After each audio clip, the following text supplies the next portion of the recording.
Hi, welcome back, y'all. I'm not saying welcome back. This is the fourth episode of Movies I'd Love to Fix. I am your host, and once again, is the guest who was with me the last time, my good friend. Um, this week we'll be covering the 2011 blockbuster sci-fi superhero flop that was Green Lantern, starring Ryan Reynolds and Liv, what's the name? Liv Tyler?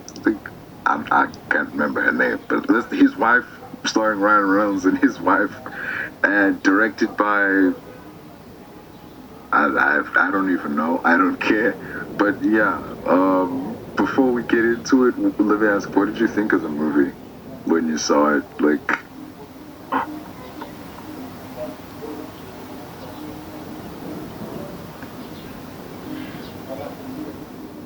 random fish together. Like it's just, and I'll give you an example. Like the two final fuck brother. It's just a giant spectacle. There's not a whole lot of on the your face. I think comedies always have too much happening sometimes. That's the thing. yeah, too much, but at the same time, not much. Yeah. Okay. Alright, so personally, when I saw the movie, I didn't really think anything of it. It was just a movie. I could watch it like, Saturday morning, nothing really going on, and it comes on, like, oh, okay, let me tune in. But it's not, good. Let me say that. It's not good. So, yeah, hundreds of millions of dollars went into this movie. DC spent decades trying to make this movie, and, originally there was supposed to, at one point there was a script where Green Lantern was a comedy starring Jack Black, and he was going to use the ring to make his own Mariah Carey or something. Like, Weird rapey jokes like that. like, I don't even know what that, like, just, anyway. And at one point, Kevin Smith was asked to direct the Green Lantern movie, but he was like, nah. I'm not touching this dumpster fire. Like he knew. Yes. Knows. Yeah. Preemptively, he knows what a show. You'd have to imagine he read the script and just saw, like, what? Green Lantern fights a shit monster at the end. No thanks. Just. Oh, shit, though.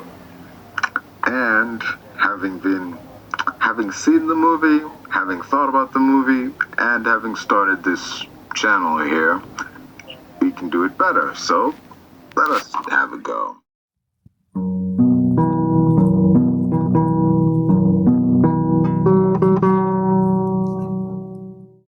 What the beauty of hindsight. So, first off, the problems with the movie. Number one, that fucking suit. Just, Practical. yeah, let's just give him an actual suit. They're essentially galactic militia. They are space military. They should definitely have something tactile. Something it feels put on. Yes, I realize with any game, introducing CGI suits that look really real, you can also have that. We definitely can. But I just, for the purposes of not suits as practical as can be. Yeah. And secondly, the mask. The fucking mask. And look and feel. But they can be as a construct. Have them practical when they are already projected onto the body. That's what I want, to be specific. Yeah. Plus, it's probably way cheaper to have a practical suit than to just CGI a suit onto his body. Yeah, because when you, just looking at the Green Lantern or the DCAU, the Timbers, their suits just feel like spandex. They are obviously a construct that comes from the ring, but they just feel like spandex when they contort on the body, and you feel like they have a weight. If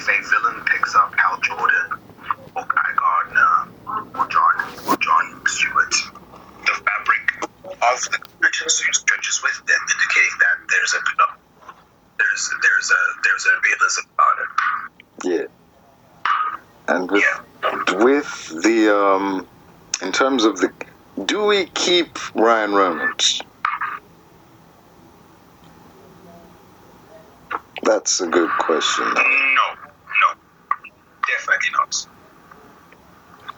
Put someone younger at once. Someone younger. Someone younger. I mean, unless you mean Reynolds with but not Reynolds 2022. Okay. I remember the director himself personally wanted to work with Bradley Cooper at the time of the movie, so. I can see that. But Cooper is no scripture, but sure, let's just use Angle Bond Cooper, that's fine. Okay. For the purpose of this video, our Green Lantern would be Bradley Cooper. So that's okay. Problem taken care of. Okay, problem taken care of. Yep. The villain at the end, Parallax. Keep or discard? Yep. You keep Parallax? You know what?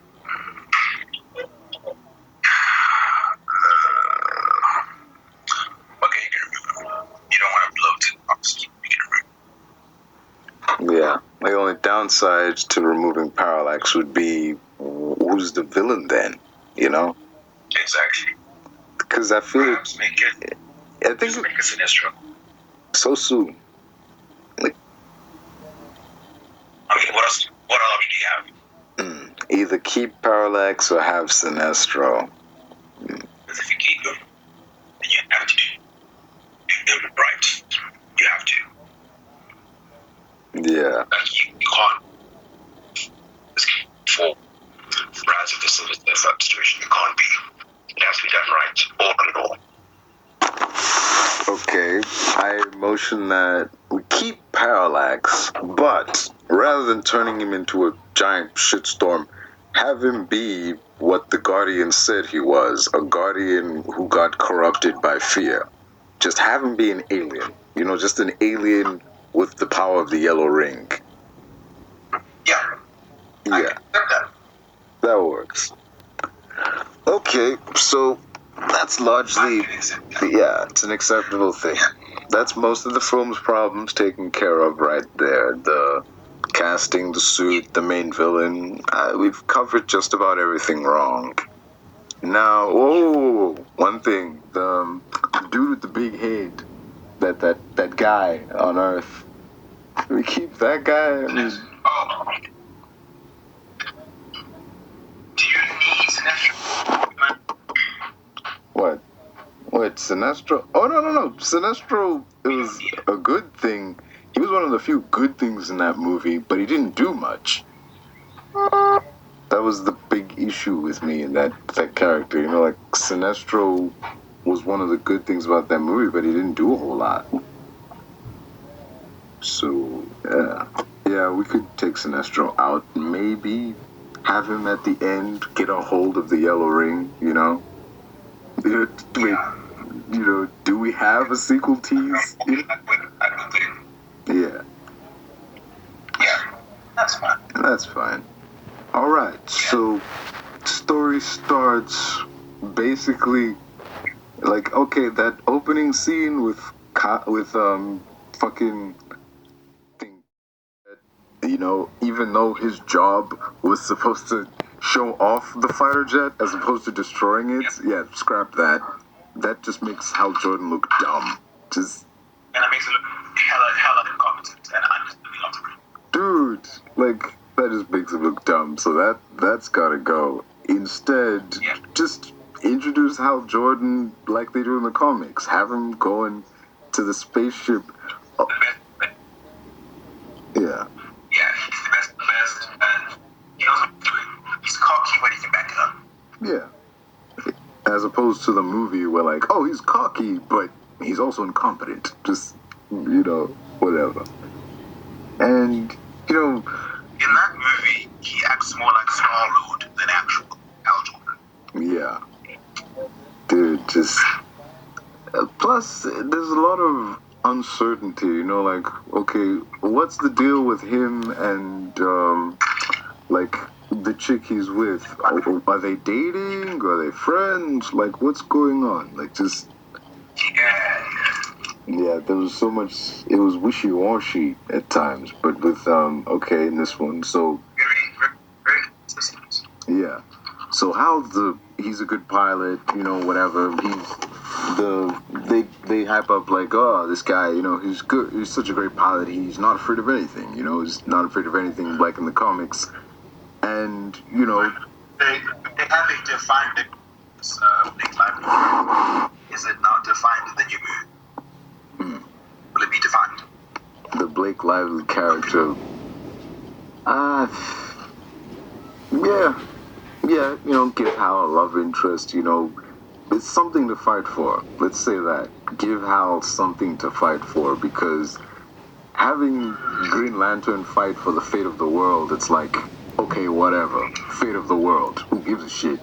But to have fate of the world plus woman you love, then it's like, it has a more personal feel to it, you know? Exactly. Yeah, so we have Blake Lively's character, and she's more developed than she was because she has more meaning in the story now, as opposed to, well, let's just give Hal a girlfriend, just cause. Which is pointless, because there's no way that character can help him in his journey. Yeah. They're useless, like, art.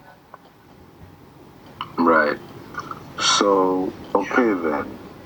So Hal, pilot and everything, he's got a relationship with Blake Lively's character, Carol Ferris, and ship crashes. It's the Green Lantern.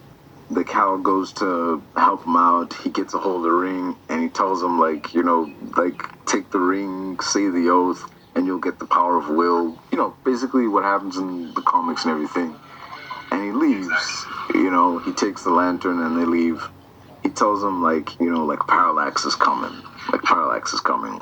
Okay. There's this air of mystery of, like, what the fuck is Parallax? Because in the movie, we see...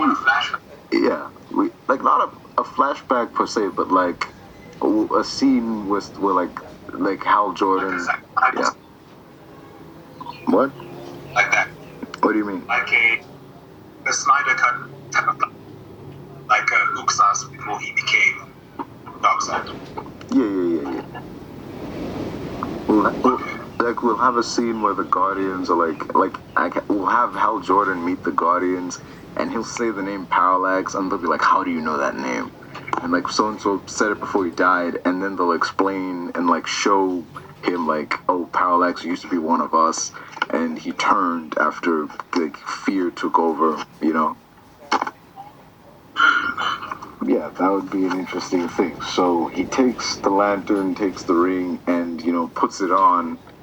No stalling, like, just that comedic stalling of, like, when he, in the movie, when he put the ring on, and he was like, ah, and he was trying all these different catchphrases to, like, try to figure out how this shit works. Like, come on, dude, what are you doing? The fuck is this shit? Are you trying to be funny? Like, because it's not working. Oh, whatever. Shit. Yeah. Also... What do you do about... yeah. About what? Okay, so how long is the flashback as well? Let's start there. Just a montage, really. Like, show... You know what? It's too long. Yeah.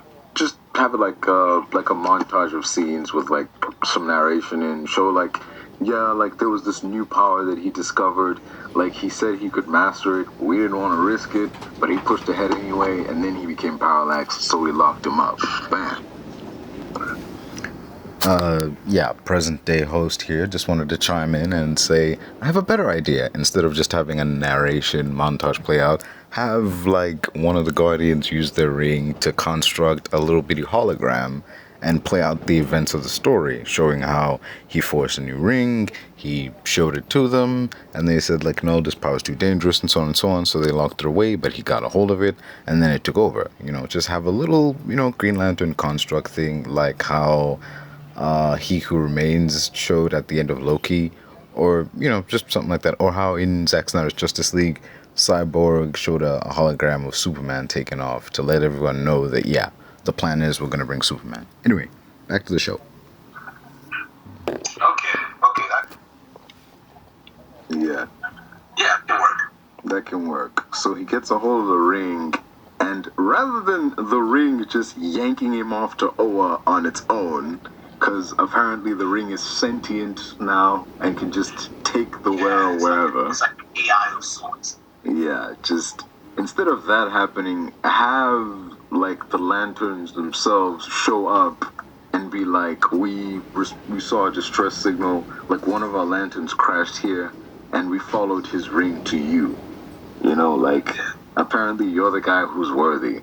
So like we're gonna like train you to like learn how to use the ring properly. And like as opposed to them just showing up for no reason and being like, let's show you how to use the ring properly, we'll have a scene of how you, yeah, like have a scene where Hal tries to use the ring and he fucks up, you know? Yeah. It gives their arrival some credit. Like, they're here for that specific reason. Yeah.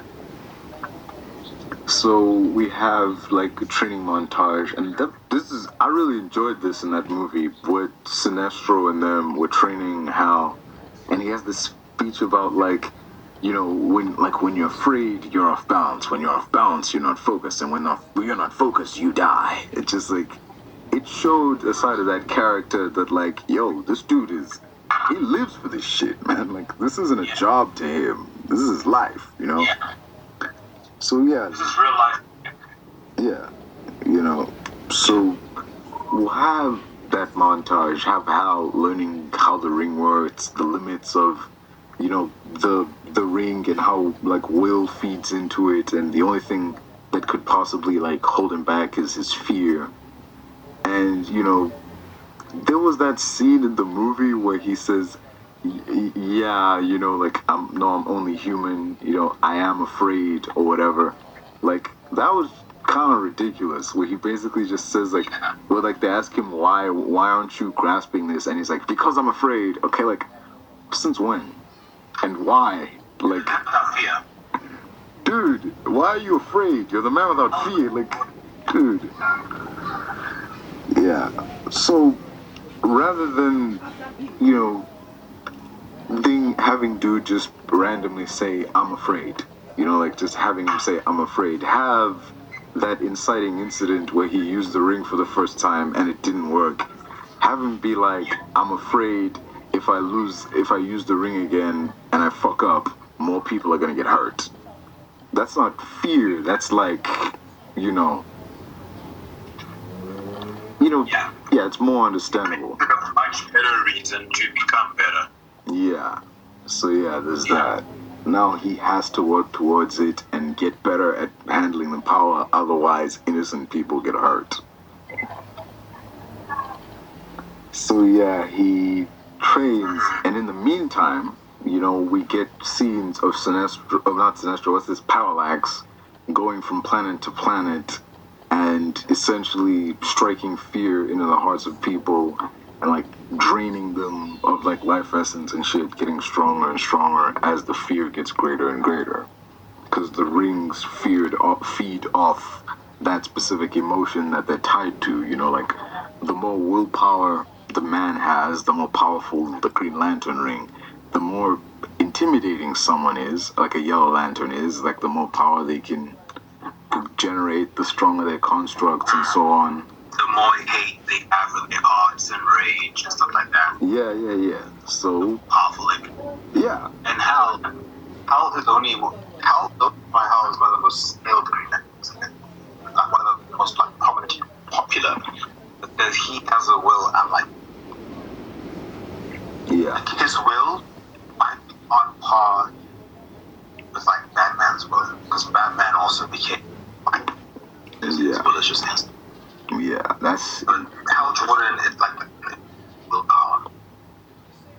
Yeah, so we have that be a thing. Like have Hal later in the movie saying like, you know, he's going down to fight Parallax because Parallax is coming and like he wants to destroy Earth, and have the other Lanterns be like, you can't stand against him by yourself, man. There's no way. He's like, I have to, because like the only thing like more powerful than the fear of death is the will to keep going. And that's what he's got, you know, like, fuck the fact that he might be afraid and he's at fear of failure. He's gonna will himself through this shit. Shit, though, man. Yeah, that's it. So, yeah, as, you know, his training is progressing, you know, he sees Parallax is coming to Earth. Like, he's getting close to Earth, so he's like, I gotta leave. It's like in Avatar, you know, Last Airbender, when Aang was learning to master the Avatar state, and he saw that Katara was in trouble, and he left. Like, the guy warned him, like, if you leave now, you'll never, like, have full mastery of your powers, but he left anyway. You know, like... Exactly. So we have Hal see that, okay, he's not 100% on the lantern power, but Parallax is on his way to Earth, so he's gotta go. And he knows, like, yeah, he's got no choice now. He's like, I'm not 100%, but I need to, like, someone has to step in and save Earth. So he gets down there as, like, Parallax shows up. And it's a way more interesting fight now that Parallax isn't just some giant, like, fucking... Cloud being. Yeah, just a cloud being and whatever. You know, have Parallax show up, kill some people, destroy some buildings, and basically, I want the fight from Man of Steel, basically. You know, they're tearing through buildings and shit, you know. Like, the person that Hal his fights are always large scale because he can conjure up large weapons, large artillery, large assault rifles, maces. Like, the point of Hal's willpower is that he's so powerful because he's so creative. He has willpower and he's very creative. He can make the craziest of constructs. Like, he can think of many things, many ways to defeat his foes, from anvils to complicated. You know, like, what's this, anti-gravity ray gun, like, just creative. So you always find a way. So yeah, we have this Man of Steel-esque fight with Hal using a wide variety of weapons, as opposed to the movie where he had, like, you know, one, like, big-ass machine gun and called it a day. You know, like, have O's getting launched into buildings, he's conjuring up giant hammers and, you know, just missiles and all this shit. Just a full-on knockdown, drag-out, basically Transformers 3. Just like Optimus Prime swooping in, blasting motherfuckers and shit. Just wrecking shop, you know? And it's not even close, you know? Like, he gives it his all, but he finds himself pinned under the weight of, like, you know, Parallax's immense power, because, like, yeah, he's willing himself through this, but he's still afraid. And that moment in the one, like, I'll applaud the Green Lantern movie for this. There was a moment where Hal was pinned under by Parallax, and, like, he was whispering to him, like, this world will fall because you, Hal Jordan, were afraid. And he's just, like, he's basically, like, the devil whispering in his ear. So, like, he's... Yeah, like we fit that type of character. Like, yeah. It all comes to this. Yeah. So, in that moment, like, he sees, like... So he's beaten down, and he's thrown everything he can at this guy, but, like, Parallax is still holding his own. He can see, like, this fight is doing serious damage, and people are, you know, they're getting hurt. So, he's like, alright, come on. You want to fight? Like, fight me up here. And they... Present day host chiming in again. Rather than just taking the fight because people are getting hurt, Hal notices that, you know, Parallax is siphoning his power from fear. It clicks that this guy's getting his power from fear, and the people around are incredibly afraid. You know, like, they see, like, you know, this terrifying thing, and they're automatically running from him. Their fear is fueling him, so he instead takes the fight into space. You know, there's nobody around. There's nobody for Parallax to, like, draw from, and he can actually get at him because, you know, he's dropping bombs, he's, you know, bringing down buildings, he's firing huge guns, he's using giant fists, maces, everything. He's throwing everything at this guy, but he keeps re-assimilating, and you notice it's because he's feeding on people. So he takes him into the air where there's nobody to feed on, and he can probably chip away at him and do damage. Anyway, back to the show. Take off into space. Now, the part of dude knocking Parallax into the sun, literally just, it was like, follow me, follow me, follow me, gotcha, sucker. Like, that was dumb. I agree, that was just, like, come on, dude, you got suckered like that? That's all it took? Just... Yeah, it's lazy and contrived. Yeah, so instead of just follow me, whatever, and I lead you to the sun, it's like, I'm gonna take this fight into space to avoid any more damage because we fucked up the city we're in and people are getting hurt. So the fight takes off, and, sure, we keep the ending bit with the sun, but it's not just chase me, whatever. They're going from, like zigzagging and everything, and, like in the first Iron Man, where Iron Man took off, and then Stain took off after him. It's Hal is willingly leading Parallax into a trap. Something like that. That made much more sense. Yeah. Than having it that, yeah, because at the end of the day,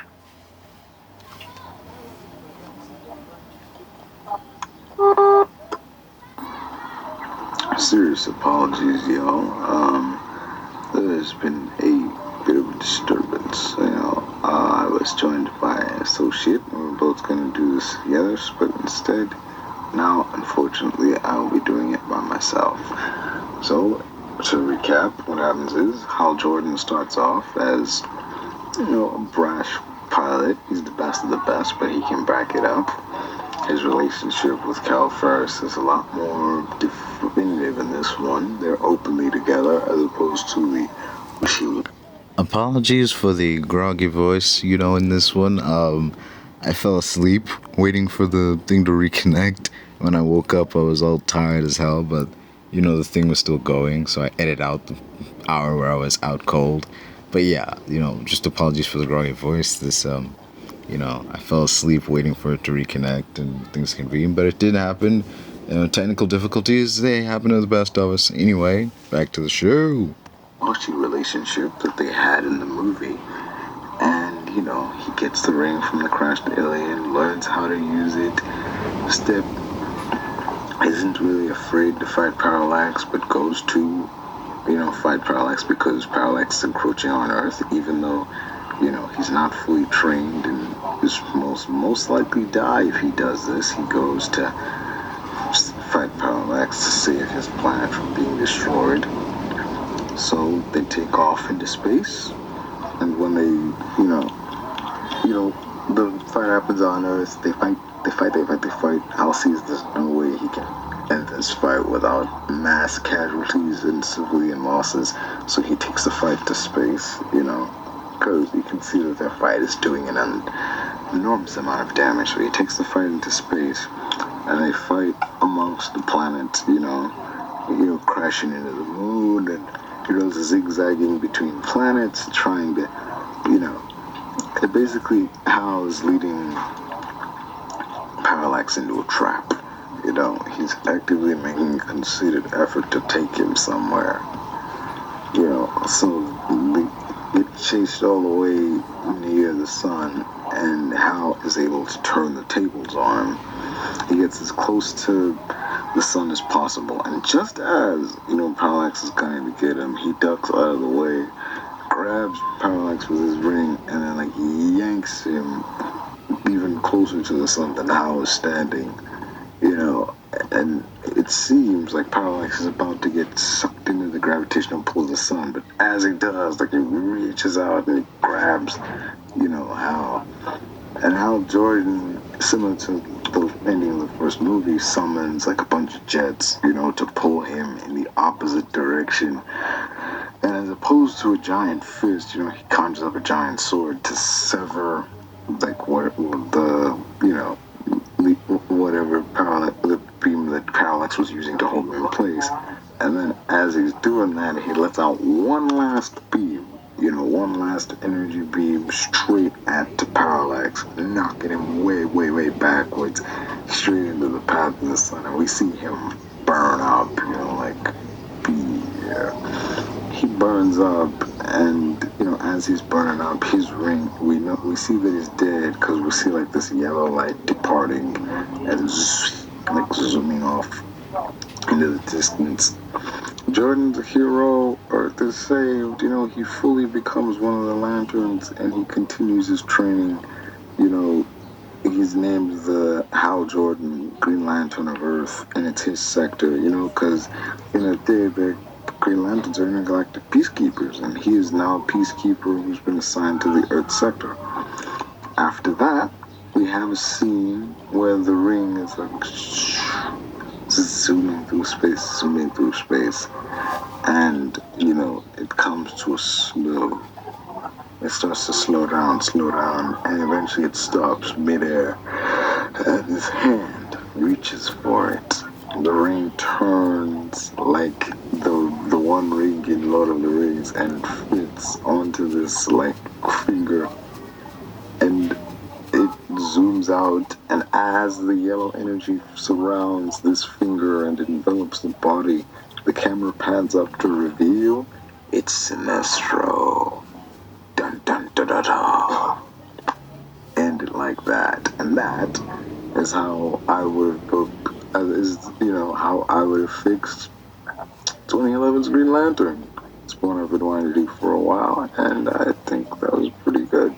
Notice I didn't go into that much detail like previous videos, but I mostly just did broad stroke things, cut out several deadweight characters. I like Tim Robbins as much as the next guy, but come on, dude, you gotta go. And Hector, oof. Dude, Skarsgård, man, we gotta go. Just sorry. Yeah, that's that. So that is the M.I.L.F video for Green Lantern. See you guys in the next one. You've been awesome. Don't forget to like, share, and subscribe. Peace. Love and understanding.